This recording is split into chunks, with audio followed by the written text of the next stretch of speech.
see you guys in the dark.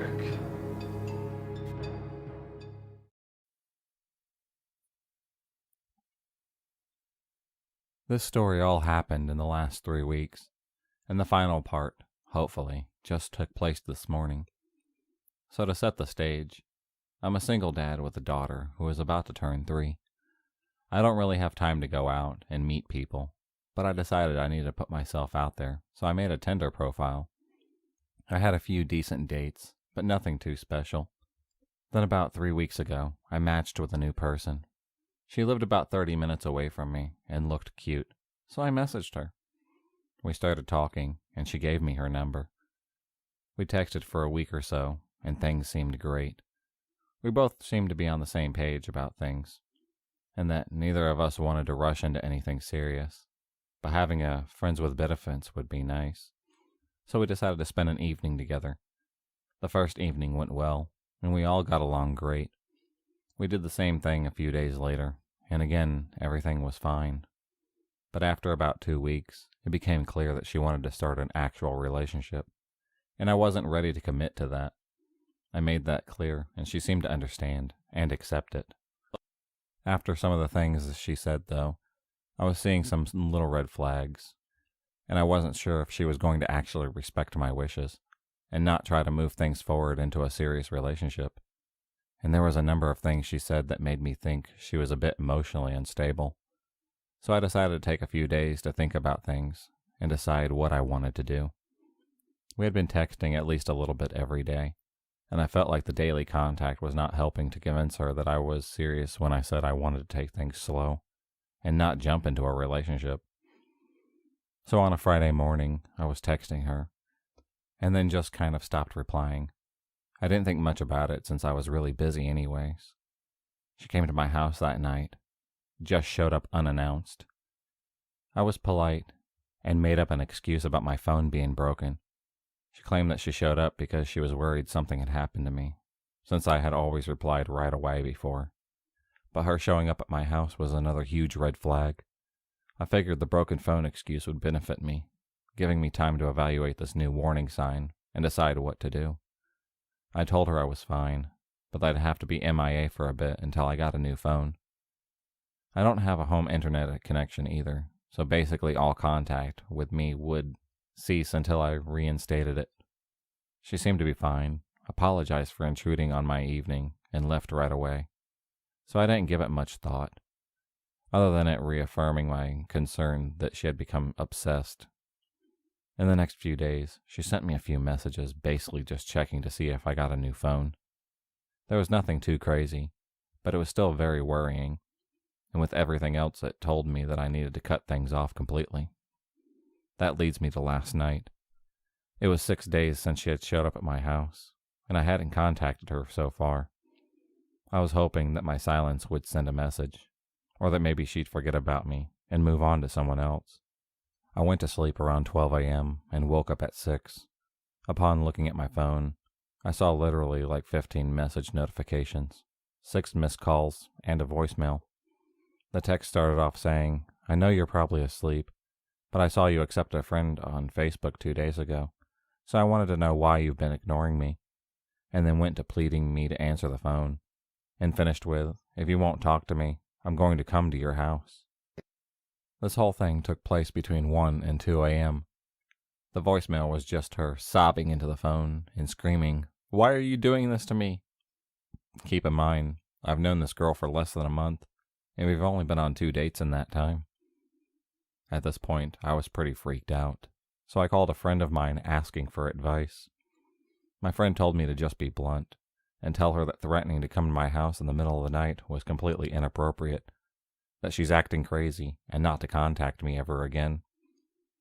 So here I am this morning, after sending her a long text, kindly but firmly telling her that her behavior wasn't acceptable, and that she was not to contact me again. So crazy Tinder girl, let's not meet.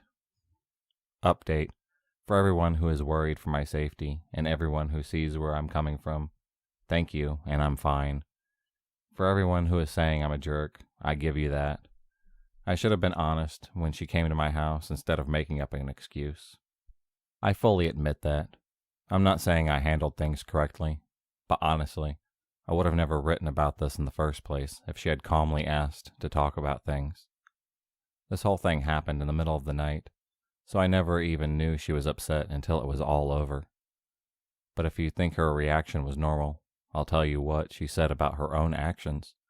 She did reply, apologizing for her actions, saying that she understood why I would not be comfortable continuing things with her after waking up to that, and telling me that she appreciated my honesty, and that she knows that she needs help, and is actively seeking therapy to deal with her issues.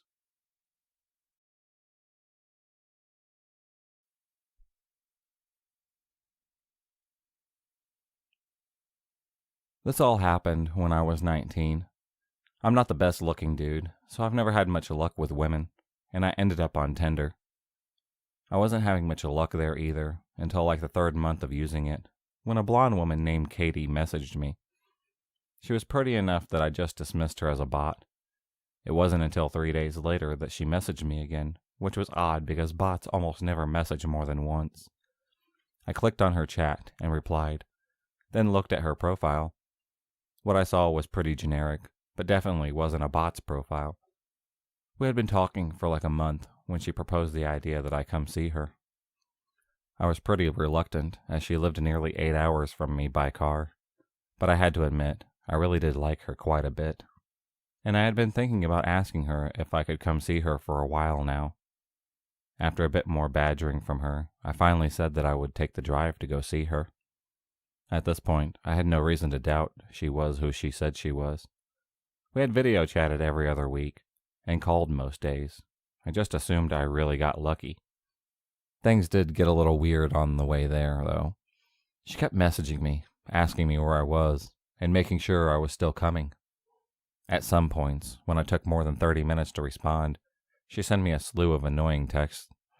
Admittedly, I had chalked this all up to her being nervous about me coming to see her. I was pretty nervous too, so I couldn't blame her. I had a hard time finding the house at first. The directions she gave me were pretty confusing, and it was back through a series of gravel and dirt roads, and a large thicket of trees. It was still about midday when I came onto an old-looking house. A window on the second floor was boarded up, but it didn't look abandoned, just worse for wear. Katie's red buggy that she liked to talk about was parking right in front of the garage. I took a look at my phone and texted her that I was here. She only sent a smiley face in return. When I got out of my car to go knock on the door, I noticed someone was looking at me from one of the second floor windows. I found it a little creepy, but figured it was just her father or something. She told me that he comes to stay with her every now and again, so I ignored it and knocked on the door. She answered with a smile and even gave me a kiss, which surprised me, and I followed her inside. We sat down on her couch and started talking about our plans when I asked her about her dad. You didn't tell me your dad was here, I said. Is it going to be a surprise, or... Katie looked confused and told me that her dad wasn't here. I still thought she was keeping up the act, and I told her that she didn't have to keep pretending, and that I had seen him looking at me through the upstairs window. Katie went pale and said that we had to get out of there now. We both ran to our cars, and when I questioned Katie, she informed me that her dad wasn't there, and that she had been home alone until I showed up. I called the police, and while I was on the phone giving the address, Katie gasped and pointed to the window where I had seen the guy last. He was looking at us from out of the window again. I got a better look at him, and he seemed much older and frail, almost like he hadn't eaten anything in a while. He left the window after he saw that we saw him. The police took half an hour to show up, and the whole time Katie was crying and mumbling about how she was an idiot for not keeping her doors locked. When the police finally did show up, one started asking me and Katie questions, and the other two searched the house. They came back out a little while later and told me and Katie they didn't find anyone. They did find that the back door was hanging open. Whoever it was had ran out into the woods, but the cops were sure that the house was empty. After the cops left, Katie asked me to stay the night because she was too scared to be in her house alone right now. I gladly did, and we slept downstairs on the couch, as Katie's bed was the room next to the one the man had been in. Katie had also brought out the shotgun that her father had given her, but she never used it. I told her it was fine. The man's gone, but she insisted, saying she felt better if we had it out. I'm glad that she did. Later that night, I was still wide awake, watching TV. Katie had somehow managed to fall asleep. From the kitchen, I heard the sound of a doorknob being turned. At this point, I wasn't even scared. I was just pissed off. I flipped on the light in the kitchen and pointed the gun at the kitchen door, and there he was. The guy that had been in the house before was standing on the other side of the glass door. He looked shocked, and I'm glad we had locked that door. The man unfroze, and yet again ran into the woods. I woke up and told her what happened and called the police yet again. When they arrived, they did a sweep of the woods and found no one yet again. They told Katie and me that it's probably be a good idea to stay somewhere else for the night. Me and Katie said our goodbyes. She was going to stay at her friend's house, and I was going home. I left a little after Katie did. I was on the phone with my brother telling him about what had happened. My headlights were on. As I was talking, something caught my eye. That fucking man was standing at the corner of the house, just watching me. I gunned it out of there and didn't even bother calling the police again. But I did text Katie, and she said she was going to call them yet again. I don't think Katie ever went back to that house alone.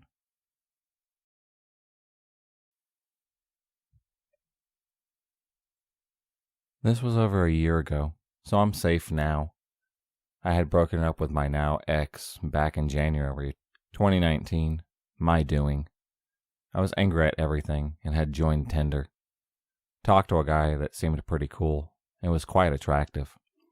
I talked to him quite a bit, took a lift down to where he lived. Now his dad has passed away not too long ago, so he moved back in with his mom to help out. I found that very sweet, so I thought nothing of it. We took a lift to Walmart and to the liquor store as his mom had requested some wine. I had bought a pizza to bake at their home to make a decent impression and had purchased her wine, which she gave me cash for despite my protests again, trying to make a good impression. This home was gorgeous. They had an old-timey jukebox. The sink taps in the bathroom were installed in the mirrors. Water flowed from a spout in the freaking mirrors. His mom was as sweet as Southern tea and seemed to have taken a liking to me. Pretty cool. So this guy had been messaging his lesbian best friend, C, and explained they had helped her out after she broke her ankle and such. Again, I thought, what a nice guy. We drank, we had sex, everything was cool. I had told him I had borderline before we met up, and had warned him I had scars from previous cutting incidents, but nothing recent. He was fine with it, and understood. The next morning I had an interview at a major company called Center, and his mom offered to drive me. Such a sweetheart. I did great in the interview and was offered the job.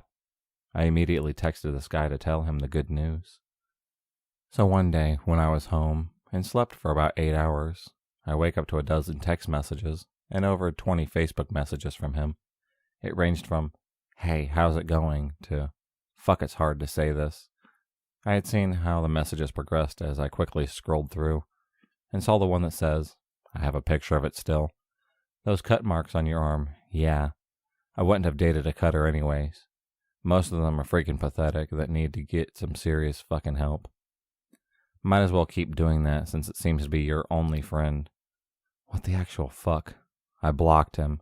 Then I posted it to my Facebook page, so if anyone knew him, they could know what he actually was up to. I get a friend request from his lesbian best friend. She filled me in. She is not a lesbian. She had just broken up with him hours before befriending me. So they were still dating when he had me over, and he told her I was a lesbian. Also, that he goes by his middle name. I had done a basic search with the name he provided, and on his Facebook page, to make sure he wasn't a felon or some shit before meeting him. Well, when I did the search with his real first name, sure as hell, so many charges including child pictures. He had been stalking her, pinging her phone location, and messaging her shit like, "Oh what, you're not going to leave your house?" And he told her to end herself. She had gotten the cops involved. She had sent me screenshots of the messages he was sending. We talked a bit more, and while I'm not a medical professional, it was kind of clear something was wrong. He was lying, manipulative, aggressive, angry, and absolutely his mood swings would flip faster than mine. I offered to send her what I could of the messages in case she could use them to build a case against him. Shortly after, I get a friend request from a name I don't recognize. Something generic like Mike. Then I get a message. Hey, it's Jay. How's it going? How's your job at insert big company name I had been hired at, that his mom drove me to the interview at? I was freaked out. He knew where I worked. The building was secure, but the parking lot, not so much. I got pepper spray and called my dad, who had been in the police force. He advised me not to carry a baseball bat, because if it was wrestled from me, it could be used against me. But pepper spray was a decent choice. He also said that while online bullying isn't something the police can do much about, if he messages me again, it goes into the harassment area, and it needed to be reported ASAP. I was getting off of work after midnight, and I was scared shitless. I parked as close to the building as possible, pepper spray in my hand. Fortunately, I haven't ran into him since. I do not want to meet with him again. I've also moved since, and changed my job. If it sounds too good to be true, it really fucking is.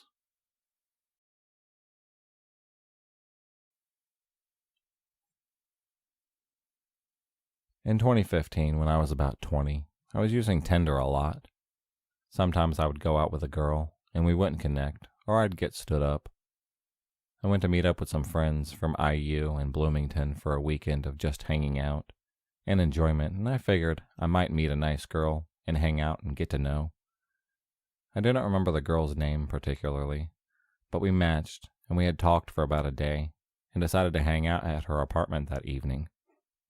I told my friends that I was going to go out and do that. The apartment was only about 5 minutes away from their place. I got in my car and put my GPS on, made it to the apartment in a few minutes, texting her and asking her which apartment door was hers. I walked around the open complex, searching for the right numbers, until I got to her building. I texted her to meet me at the door to let me in because I was sure I was at the building. She said okay, and I stood outside waiting for about 5 minutes. Let me just say that it is about 10 o'clock in the winter. I noticed something as I looked at my phone, waiting to a window with blinds from the bottom floor, opened up with what I could assume was 4 different people staring at me.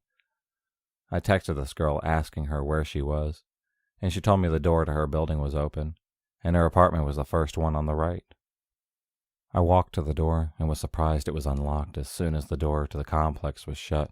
I turned to the left and heard from behind the door someone say, "Shh, he's outside the door." At that point, I realized the door I was at was the same one with the people staring out at the window, and I got a gut reaction to leave, or something was going to happen to me. I walked out of the complex and went by the window, which I noticed the lights had been shut off, and I ran to my car and got out of there as fast as I could. As I got back to my friend's place, I explained to them the situation, and they didn't really take it as serious as I did. As the night went on, we had a few beers, and before I went to bed, I got a text saying, "Where did you go? I've been waiting for you." I blocked the number and went to sleep. So if you're ever on a dating site, always meet in public. To whoever that was, let's not meet.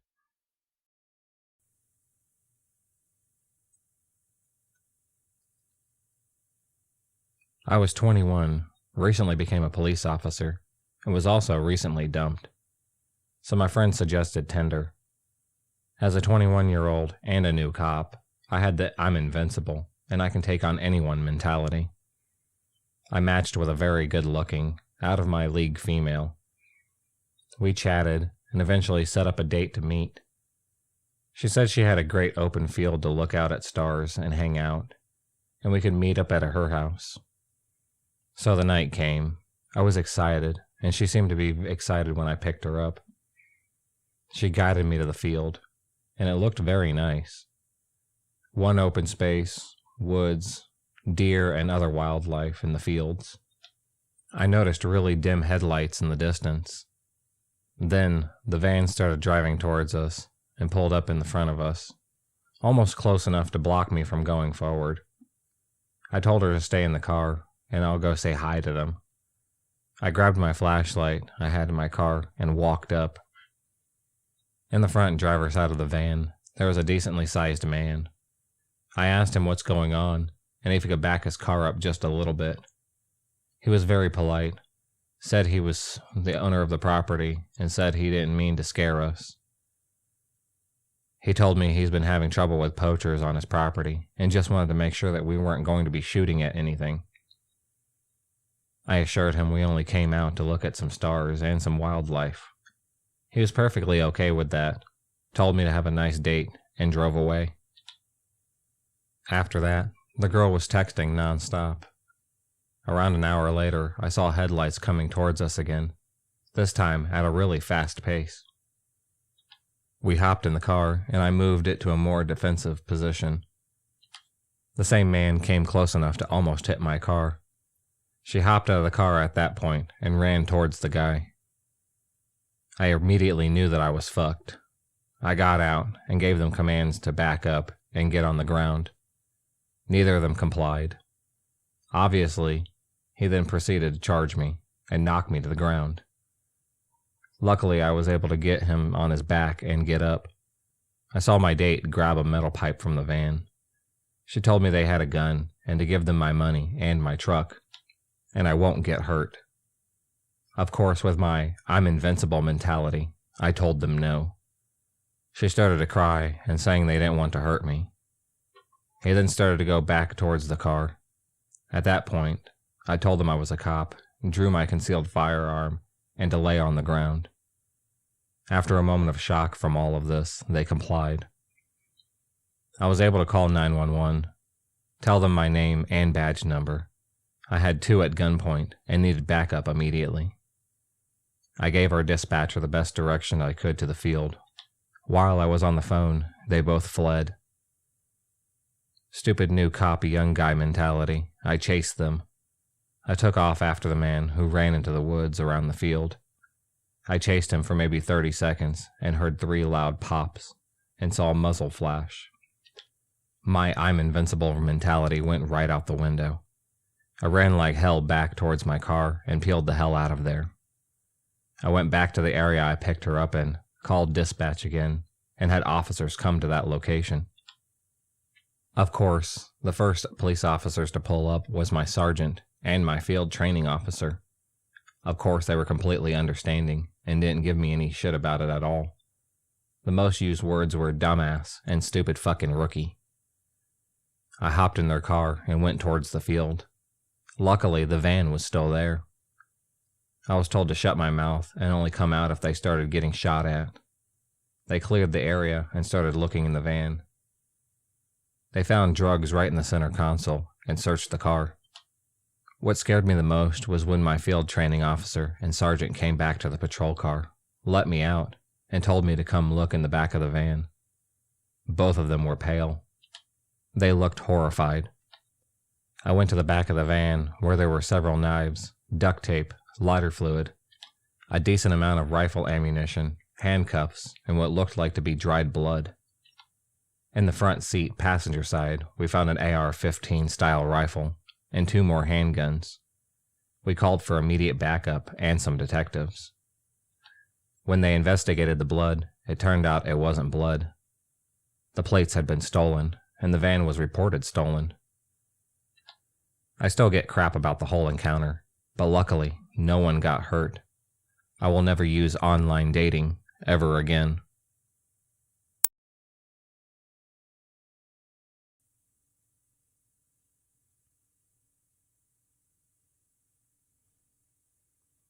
This was about 3 years ago, and I started college down the country.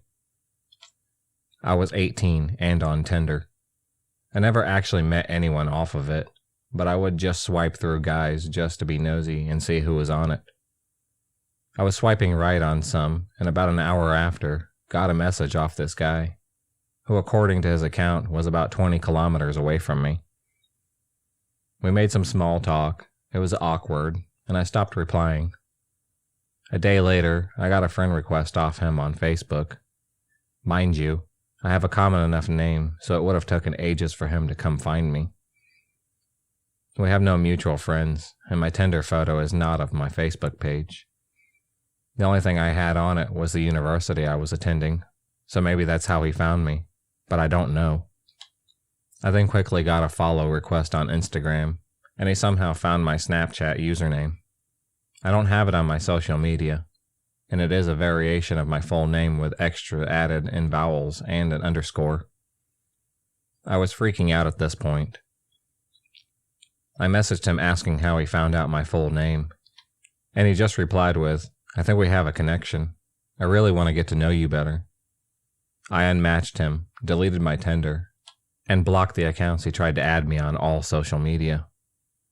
After that, it was quiet for a few months. I was staying in digs and was knuckling down as I had a lot of assignments from the get-go.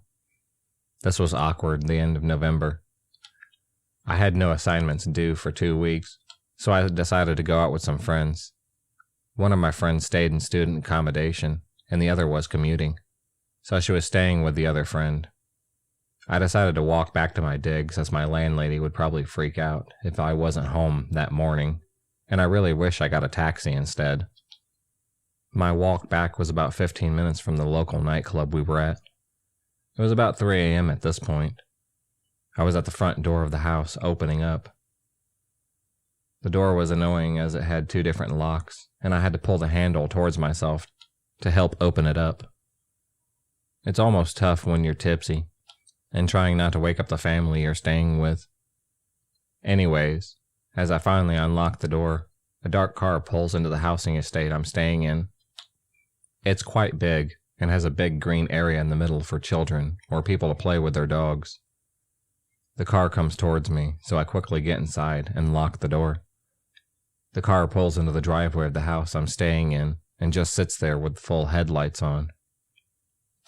I'm there shaking and too afraid to move from the crouched position below the door as there's frosted glass right above the way. As I get the courage to go upstairs to look out my bedroom window to see who it is, the car pulls out of the driveway and speeds away. A few days later, I get a new friend request off the creepy Tinder guy on a new Facebook profile as there is no photos of this account. Just the same name. Blocked. It was enough that it caused me to transfer universities the following year. Thankfully, I haven't heard anything since. I don't know if it was just bad timing, or if it was the creep on Tinder that sat in the driveway, but I was petrified. If you take anything from this, be careful who you let on social media or dating apps and what information you have up.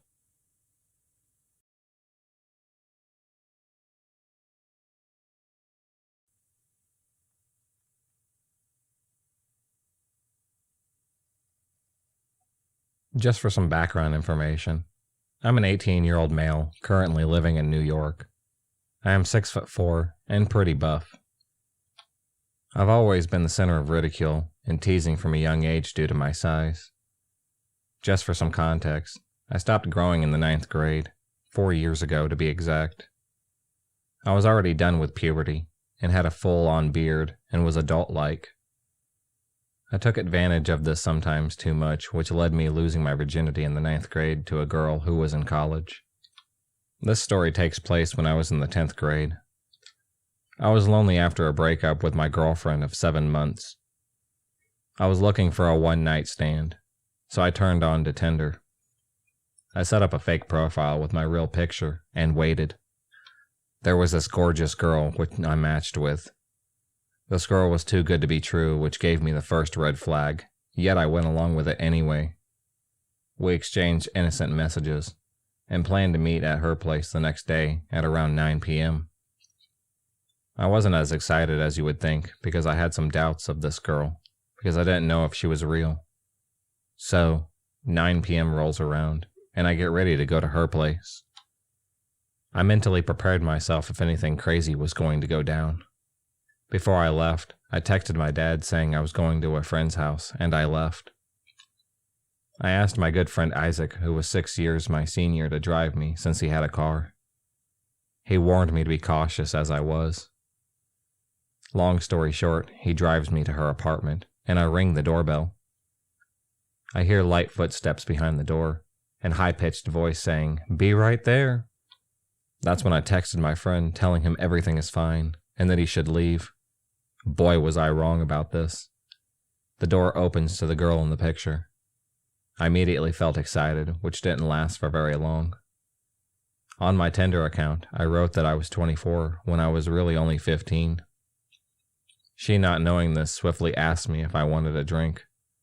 I said I didn't want anything, which visibly made her facial expression turn from happy to pissed off. I realized that maybe I was going to be drugged, and I was not about to take any chances, so I asked to go to the bathroom. She then, out of the blue, said sure, happily. Again, her weird response confirmed my theory in my head.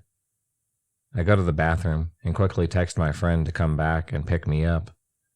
Then I, out of the corner of my eye, saw a figure dressed in all black standing in the shower, trying to hide behind the curtains. I figure he saw me looking at him because not even 2 seconds later, he laughed at me. I was scared shitless even though I was massively taller than this man. He tried pushing me to the floor, yet to no avail. I overpowered him vastly. I grabbed him by the shirt and looked him in the eye. He was around 5'10", sorta buff, mid-30s, bald, and looked to be of Russian descent. I pushed him on the floor and cursed him out because I also knew Russian. He tells me to fuck myself, which is when I punched him in the face. There I was, a 15-year-old retard in a bathroom with a knocked-out man. I panicked, but I keep my cool, and took out my phone, and took many photos of the man. By then, my friend texted me, and told me he was outside of the building waiting for me. But also by then, the girl opened the door to the bathroom, and started to scream.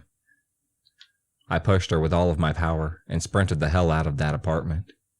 When I got to my friend's car, I frantically explained to him what had happened. I only then realized I could have been drugged, killed, or worse. I obviously took screenshots of her profile and messages between us. Even though I had all the proof in the world to lock those assholes up, I didn't because I was scared of my parents and lying to them.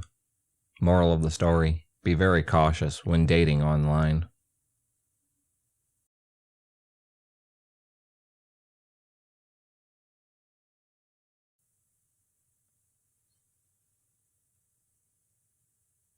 I have never really been in a long-term relationship. I've dated a girl a bit, but I haven't dated a guy. I've never slept with either a girl or a guy before. Like anyone else my age might do, I started swiping on Tinder to try and put myself out there.